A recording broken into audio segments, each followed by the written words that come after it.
Mon père m'a regardé droit dans les yeux et m'a dit, tu n'es pas invité à la fête de fiançailles de ton frère.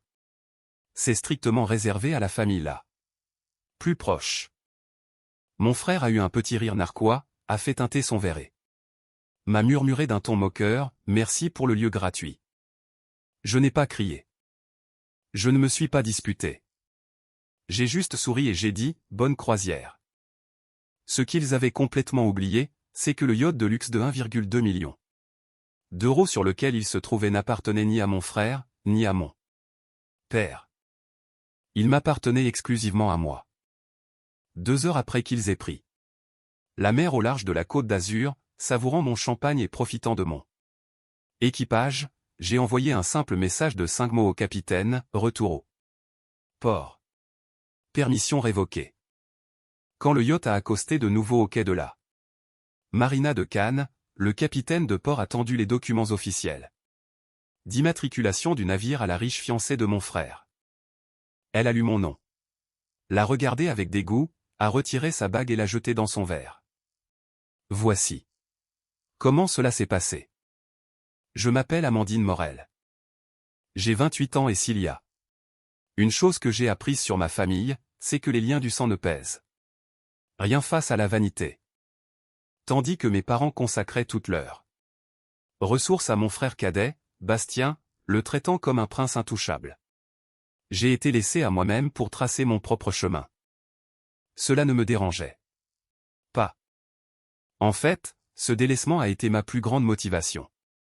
À 26 ans, j'avais déjà créé et revendu ma deuxième start-up technologique à Station F, assurant ainsi mon indépendance financière pour toujours. Je m'étais offert un yacht de luxe de 1,2 million d'euros nommé le Zéphyr, un trophée discret de mon travail acharné et de mes nuits blanches. Bastien, de son côté, maîtrisait l'art de paraître riche sans jamais avoir gagné un seul centime par lui-même. À 26 ans, sa carrière entière se résumait à des projets d'entreprise ratés financés par notre père, Bernard, ainsi qu'à un train de vie exorbitant qu'il ne pouvait pas assumer. Mon père payait son loyer dans le 16e arrondissement de Paris, achetait ses costumes sur mesure et étouffait ses erreurs sous le tapis, tout cela pendant que Bastien jouait au cadre supérieur de haut vol. Pire encore, chaque fois que les cartes de crédit de Bastien atteignaient leur plafond ou que son propriétaire menaçait de l'expulser, devinez qui mon père appelait pour rembourser discrètement la dette? Moi. Il ne considérait pas ma réussite comme quelque chose à respecter, mais comme un fonds de secours familial créé strictement pour subventionner l'ego fragile de Bastien. J'ai accepté cela pendant des années juste pour maintenir la paix, sans jamais imaginer jusqu'où irait leur sentiment de supériorité. Tout a commencé par un appel téléphonique. Un mardi. La voix de Bastien dégoulinait de cette douceur forcée qu'il n'utilisait que lorsqu'il voulait quelque chose de coûteux. Il sortait avec Victoire de Saint-Hubert, une fille issue de la vieille noblesse et de la grande bourgeoisie, et il mourait d'envie de prouver qu'il appartenait à son monde. Amandine, m'a-t-il supplié. J'ai juste besoin du Zéphyr pour un week-end privé et tranquille. Juste Victoire, ses parents et moi. Je veux faire ma demande, et ce cadre scellerait l'affaire. Mon instinct me criait de dire non. Je connaissais Bastien. Un week-end tranquille se terminait généralement par des dégâts matériels et une migraine monumentale. Mais avant que je puisse refuser, Bernard est intervenu en prenant le téléphone. Amandine, c'est l'avenir de ton frère. Ne sois pas égoïste. La famille de Victoire a besoin de voir que nous avons un certain statut. J'ai accepté à contre-cœur, mais j'ai imposé des règles de base absolues et non négociables. Pas de foule massive, pas de fête sauvage et aucun dégât sur le navire. Ce yacht était mon sanctuaire, pas une salle de fête pour étudiants en école de commerce. Je couvrirai les frais d'amarrage, leur ai-je dit. Mais vous êtes responsable de tout le reste. Bien sûr, Bernard a immédiatement protesté, me culpabilisant pour que je couvre Aussi les frais de carburant et le tarif journalier de mon capitaine attitré. Miller. C'est un cadeau de fiançailles, a insisté Bernard, ignorant totalement le fait que je finançais essentiellement l'illusion du succès de Bastien. J'ai validé le salaire du capitaine pour le week-end, en disant strictement à Miller de garder un œil sur tout. Je pensais être une bonne sœur. Je n'avais aucune idée que je marchais littéralement dans un piège. Le samedi matin, je me suis rendu à la marina pour déposer quelques effets personnels. Avant qu'ils ne prennent la mer. Mais en m'approchant du quai, mon cœur a sombré. Il n'y avait pas d'escapade familiale tranquille. Flottant dans mon emplacement, le Zéphyr diffusait de la musique forte avec une bannière géante. Suspendue sur le pont supérieur qui annonçait « Gala de fiançailles de Bastien ». Et victoire. Plus de 50 personnes en tenue de soirée sirotaient du champagne. Riaient et piétinaient mon pont en bois de teck avec des talons aiguilles pointus. Je me suis dirigé vers la passerelle, furieuse, avec l'intention de confronter Bastien immédiatement. Mais avant que je ne puisse poser un pied sur mon propre bateau, Bernard m'a barré la route. Il m'a attrapé le bras, le visage sévère. « Où penses-tu aller comme ça, Amandine ?» a-t-il exigé dans un murmure dur et étouffé. « C'est quoi ça, papa ?» ai-je rétorqué. Nous avions un accord. C'est une fête non autorisée sur mon bateau. Il n'a même pas scié. Tu ne montes pas à bord, Amandine. Regarde ces gens. La famille de Victoire, des investisseurs, des figures de la haute société. Tu ne corresponds pas à l'image que nous projetons aujourd'hui. C'est pour la vraie famille.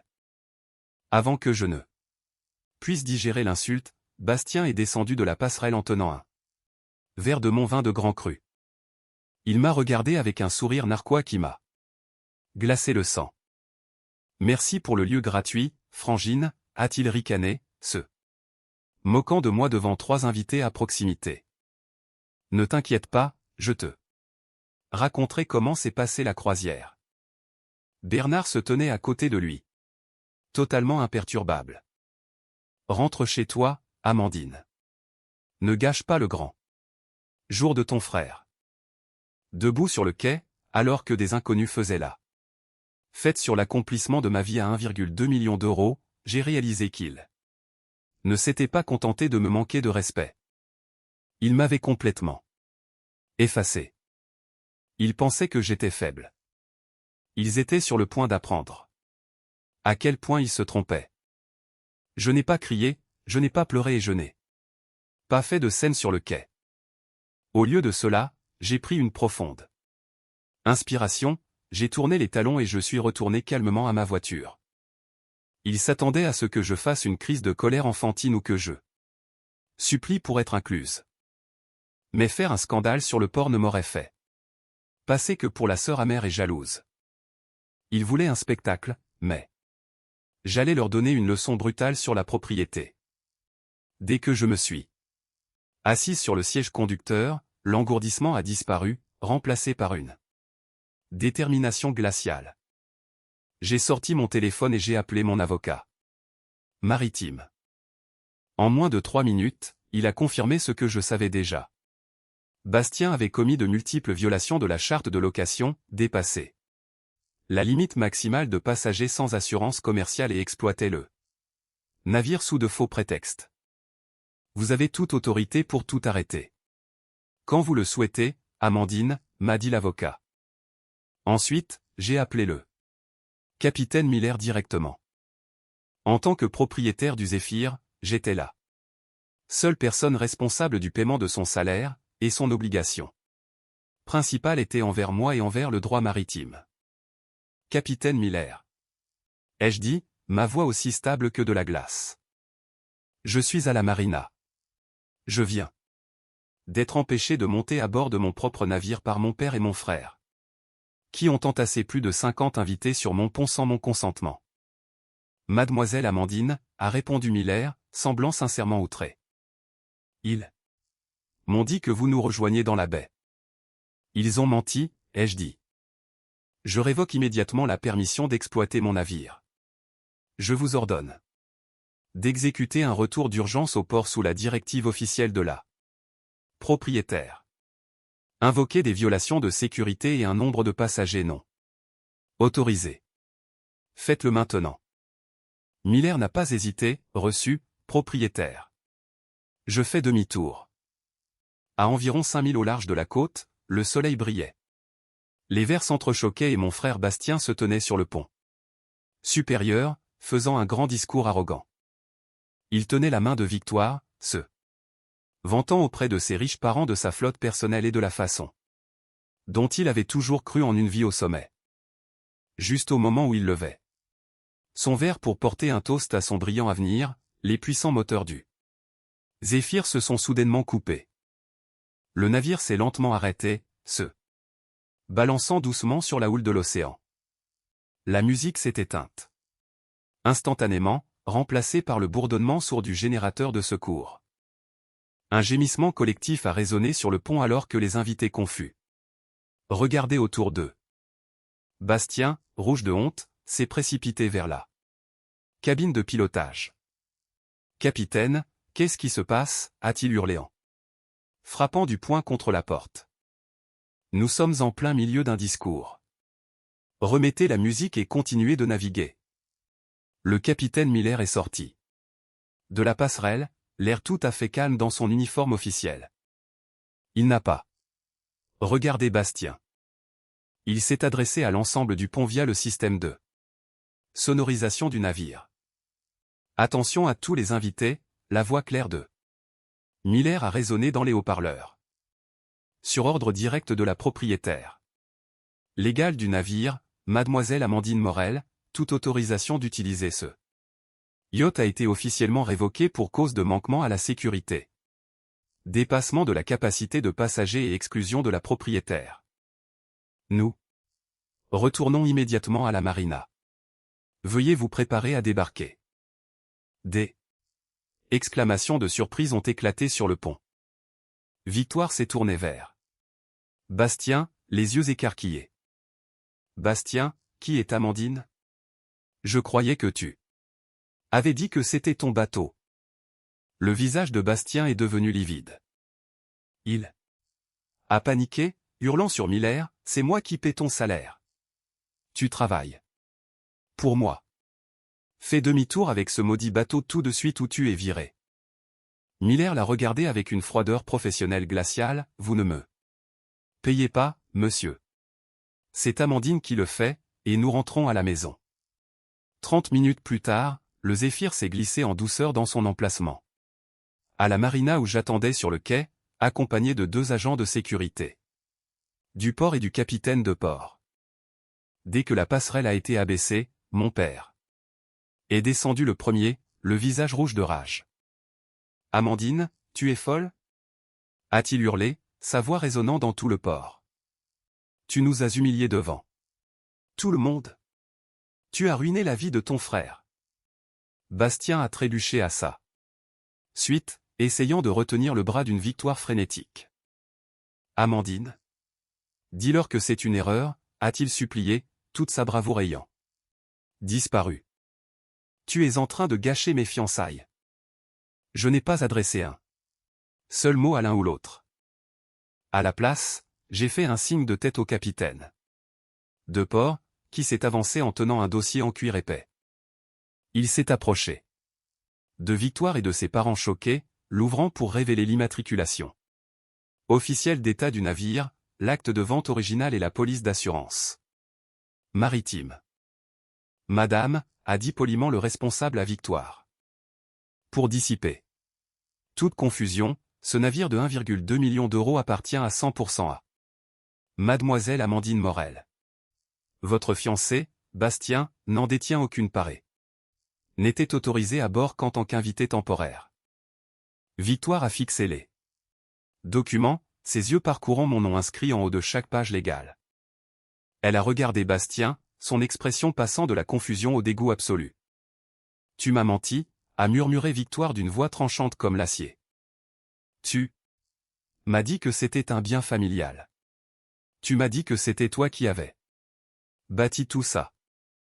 Victoire, mon cœur, écoute, a bégayé Bastien en tendant la main.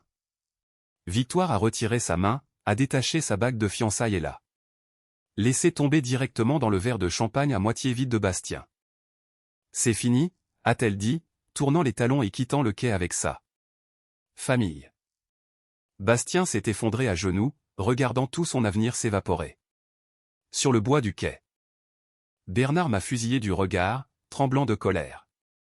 Tu as détruit l'avenir de ton frère pour une simple soif de pouvoir mesquine. Amandine. Tu ne fais plus partie de cette famille. Je l'ai regardé, totalement imperturbable. C'est très bien, papa, mais puisque je ne fais plus partie de la famille, vous allez devoir gérer vos propres finances à partir de maintenant. Sur le champ, j'ai ouvert mon application bancaire et j'ai annulé les cartes de crédit professionnel que j'avais émises pour eux deux.